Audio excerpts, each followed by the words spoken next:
We are continuing with the recorded proffer of Ms. Maxwell. The time is now 3:10 p.m., Thursday, July 24th.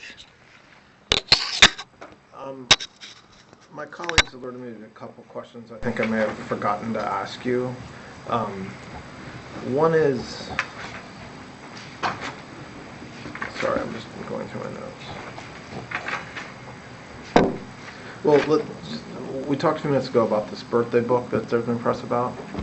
I understand you don't remember anything with President Trump, or a lot about the book anyway.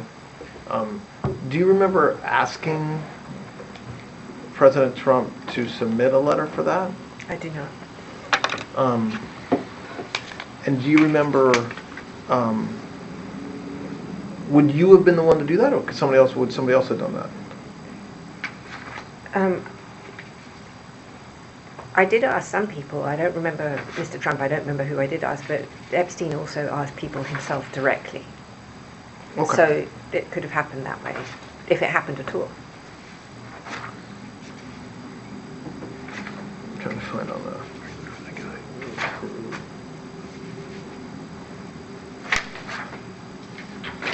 Where is that? You mentioned Ehud Barak. Yes. What was his involvement? This would have been in the later 2000s, so I do not know how they met, but I do know that they, I don't know if friendly would be the right word, I don't know that, but I know that they saw each other, and only because my father, anything that touches Israel or the state of Israel, I'm always interested in, because my father loved Israel, and so I pay attention to it, and we have ties to Israel. When you said it was later, though, ties meaning friends and family relations. Was the prominent was Mr. Barak, Prince Barak? Do you know what the nature of his relationship was with Mr. Epstein? I don't. Do you know? Were you ever with them together? I think I have a memory of meeting Ehud, but I don't know if he was with Epstein or, I don't remember. I just know that I did see him, and I'm struggling to remember the context around it. But I'm sure it happened, but it must have been very brief, because I don't have any serious memory of it, any deep memory of it. And maybe this is obvious. And maybe it comes also because I've read it in the press, that may be something that brought it to my memory. So that's also, I think the press has been very contaminating. So it's hard sometimes to separate those stories from, your memory, sometimes. Do you know a British gymnast by the name of Heather Mann? Yes. Did she? I didn't know she was a gymnast. Oh, okay. I'm reading something that says she was a gymnast, but okay. Please don't assume that that's correct. Okay. Based upon my words. Okay. Did she ever travel with you and/or Mr. Epstein? Yeah, she did actually. I think that she might have been one of Mr. Epstein's girlfriends at some point. What? Again, I know we're talking about time periods that are vast. What time period would that have been? Like after you, since 2000? I wanted to say, I don't know, could be the 90s, I don't know. But I mean, listen, there are people that pop out of the woodwork all the time. I just saw one on TV saying she was his girlfriend in 93 and 94. So, I mean, he obviously was very busy. Where's she flying? Well, there's that. Did someone named Mark Middleton? Yes. I remember him. He was in the Mr. Clinton's administration, President Clinton's administration, I think. And how do you know him? I met him, and I met him through Mr. Epstein. And was he, from what you observed, was he a friend or business acquaintance with Mr. Epstein?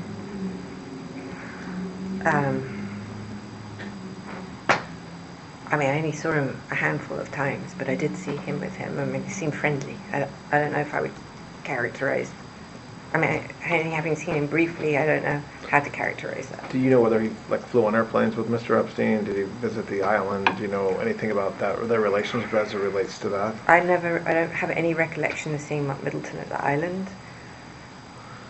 How about former U.S. Senator George Mitchell? Yeah, I do remember George. What do you remember about him? I travelled with him. We went to the most memorable day. I went to, well, I was friendly with his wife, start with that, with Heather. And Heather was in New York, so I hung out with her a few times. We had dinners, and I was just friendly, I would say. Separately from her husband. Was friends with Heather. I met Heather through her husband, but we became friends. You became friends with Heather. Yes. Was Mr. Epstein friends with Mr. Mitchell? Yes. Did they travel together besides New York? Did they travel to the island or to New Mexico? I don't remember George ever at the island, but the most memorable trip I do recall with Senator was to Italy. Was to where? To Italy. Ah, okay. We went to Rome. As the four of you? So Heather and Mr. Mitchell and you and Mr. Epstein? That's my recollection. And what were you there for? Well, the most memorable aspect of that trip is we went to the Vatican. And it was extraordinary.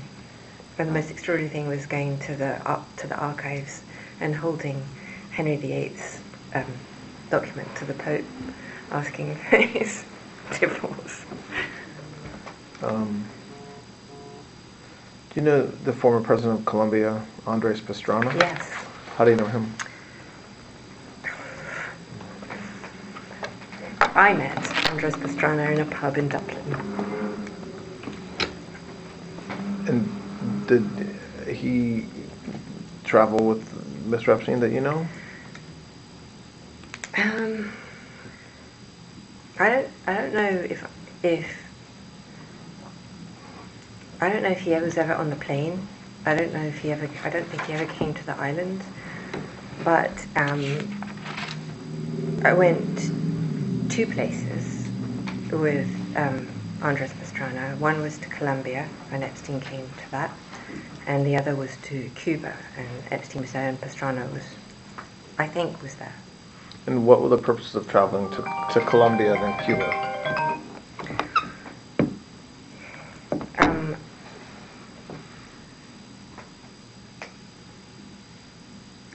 I'm a helicopter pilot, and Andres is a helicopter pilot, and we just became friends, and I flew a Black Hawk in Colombia. And how about to Cuba? I have a friend of mine who was the cigar distributor for Monte Cristos, maybe. I can't remember which cigar it was.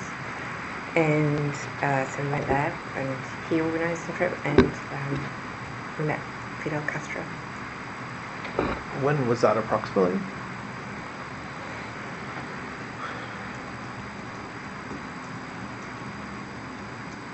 Had to be 2002, 2003. Okay. Something like that, I think. There's some more names that we might talk about tomorrow with the same type of questions. But as far as a catch-all, there's been a tremendous amount of public information about all kinds of names, including some of the folks we talked about today, and their relationship with Mr. Epstein and or you. For any of the folks that we've talked about today, did you observe them doing anything improper with Mr. Epstein, whether with masseuses or with women or girls who were traveling, or at the residences that they were at, or at the parties that they were at?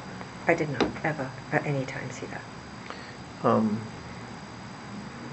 And for any of the names we've talked about today, and then tomorrow we'll talk about some more, but for today, do you recall having any conversations with anybody else where they reported to you that they had seen something that one of these individuals had done, whether someone else that works with Mr. Epstein or somebody that observed something?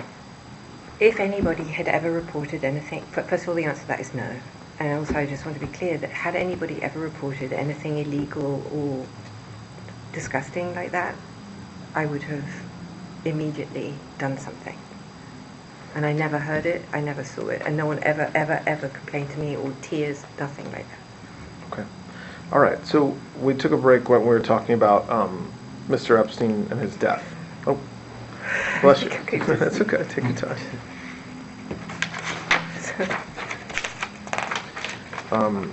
So, Mr. Epstein and his death. So, you were not obviously at the MCC during that time, correct? Thank you. Oh, thanks.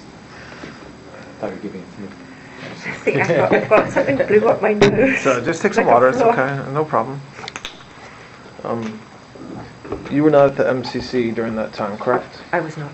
So you're gonna tell us what you believe, but I just want to make sure I understand. Your basis for belief is kind of what you've read and seen, and your knowledge of Mr. Epstein for the many years you knew him, right?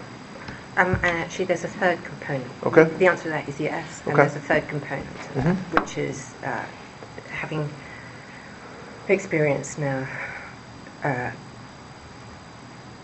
the mismanagement and inefficiencies and total dereliction of duty at the Bureau of Prisons. From BOP, from the Bureau of Yes. Prisons. Okay, fair. Okay, so, what I do want to be careful about is, asking you to speculate, because anybody can do that, and I don't think that's fair to you or anybody else to ask you to give us your kind of opinion, but do you think that the third point you say, which is kind of a failure by the BOP, there's an OIG report, there's an SDNY investigation about that. You think he did not die by suicide, given all the things we just talked about? I do not believe he died by suicide, no. And do you believe that, do you have any speculation or view of who killed him? No, I don't. And I ask that because if you don't believe that there's any truth to the allegations of blackmail, or that he had kind of a list, or that he had reasons to have people hate him, why would somebody kill him in prison? Well, in prison, where I am, they will kill you, or somebody can pay a prisoner to kill you for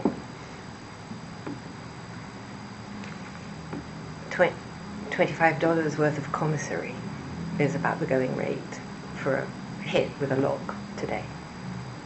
So that goes to the third reason, which is kind of the mismanagement, Yes. or the shortfallings or shortcomings of the Bureau of Prisons. Yes. Which is a little bit different than my question is, which is,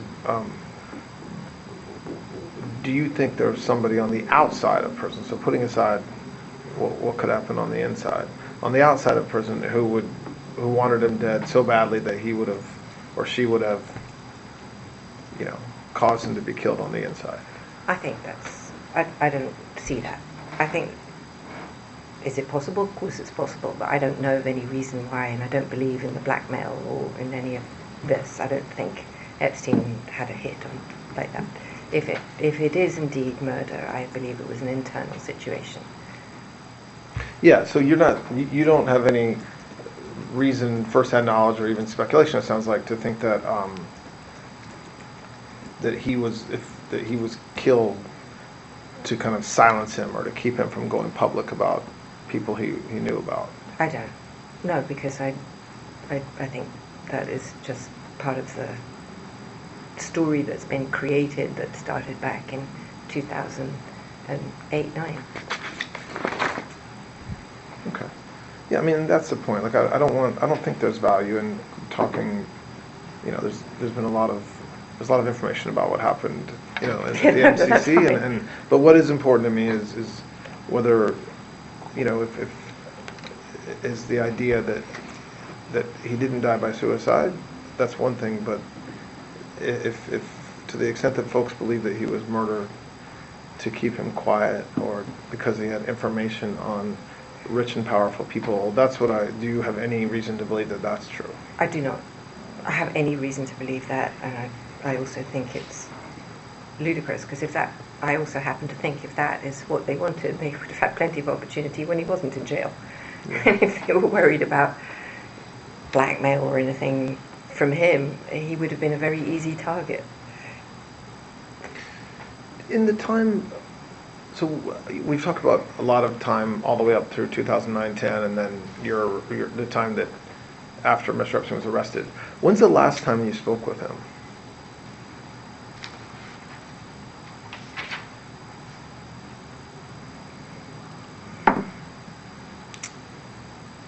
Maybe 2016, 2017, maybe 2016.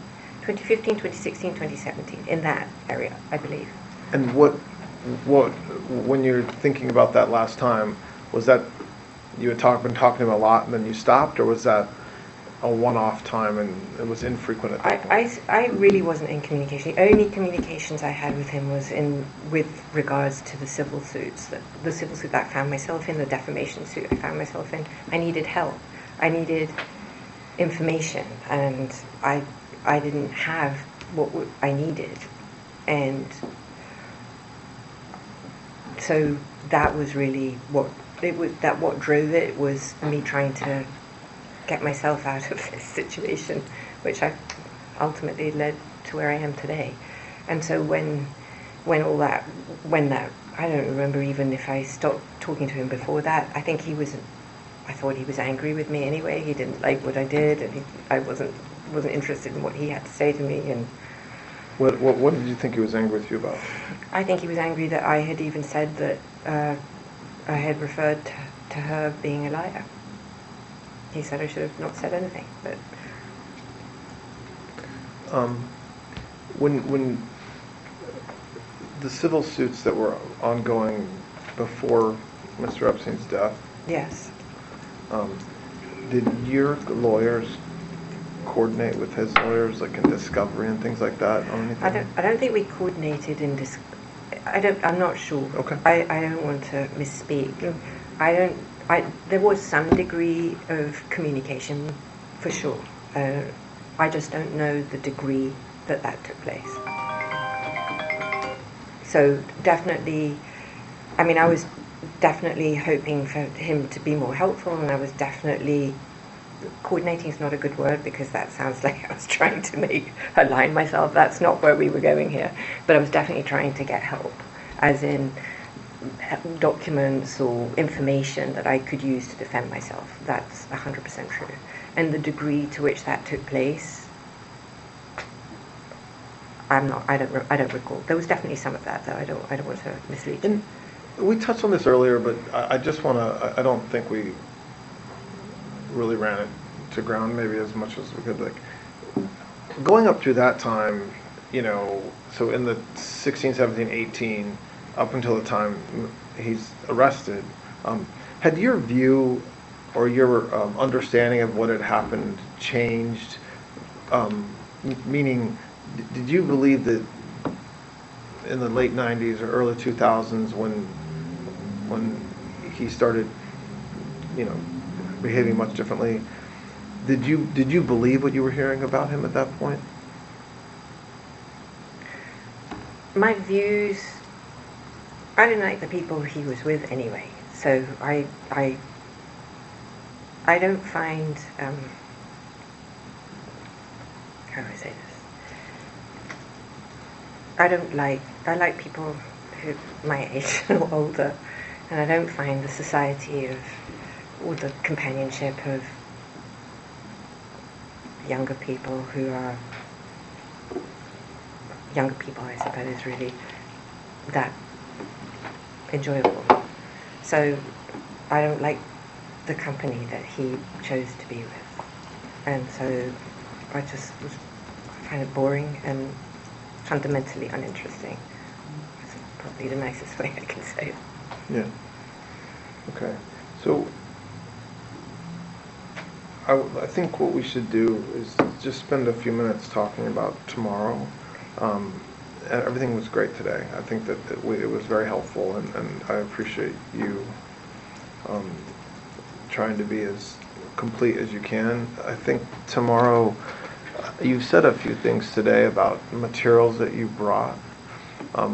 When we're done, we'll give you a few minutes with Mr. Marcus to if there's things that you want to show him that you think we should see. Like I said, I'm not asking you to corroborate anything. If I was asking you to corroborate something, I would tell you. But if there's something you think that you don't think that the government has seen, or you think that is important for me to see, let Mr. Marcus know, and he can share it with me.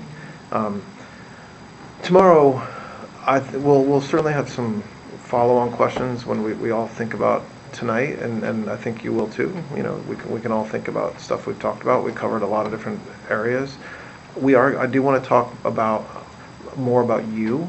So by design today, we wanted to focus on Mr. Epstein and talk about, you know, kind of, well, everything under the sun that we've gone through today.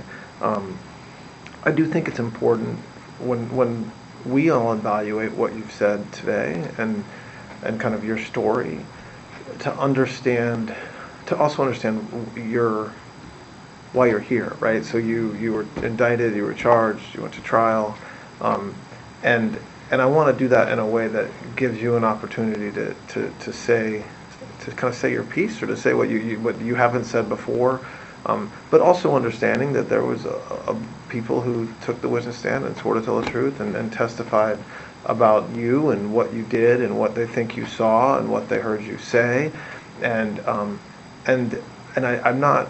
I said to Mr. Marcus, I'm not trying to create a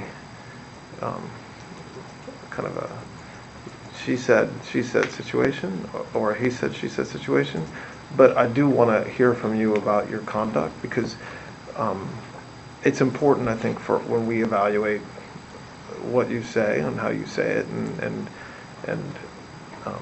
your recollection of things, to talk about that. So we'll do that tomorrow. I want to talk about, you know, the circumstances leading up to your arrest. There's a lot of, I think,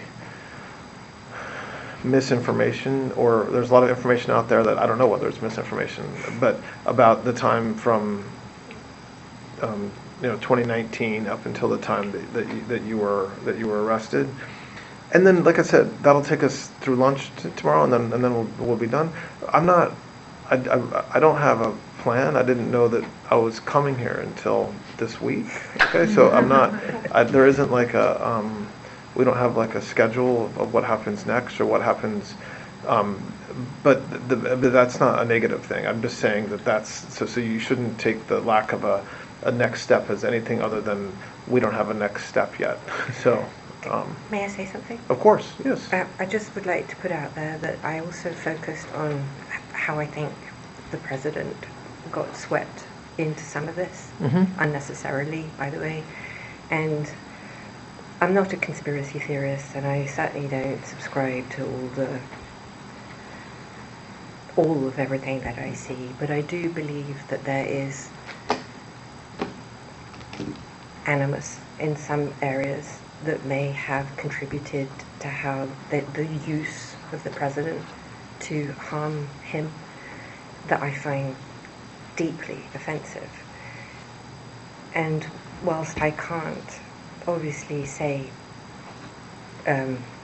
definitively that is what it is, I would like to show you what I see, so that you can evaluate it and do with that as you see fit, if it needs to be addressed. I've seen it. It struck me, and I would like to give it to you for what it's worth. Okay. Does that seem something that I can... that's fine. Yeah, of course. I don't like that. Yeah, okay. That's fine. That's great. Okay, so why don't we stop for today? I'll give you a little bit of time to chat, and then see you in the morning. Thanks, Al. Great. This will conclude the recorded proffer interview for Thursday, July 24th. We will continue tomorrow, Friday, July 25th. The time is 3:34.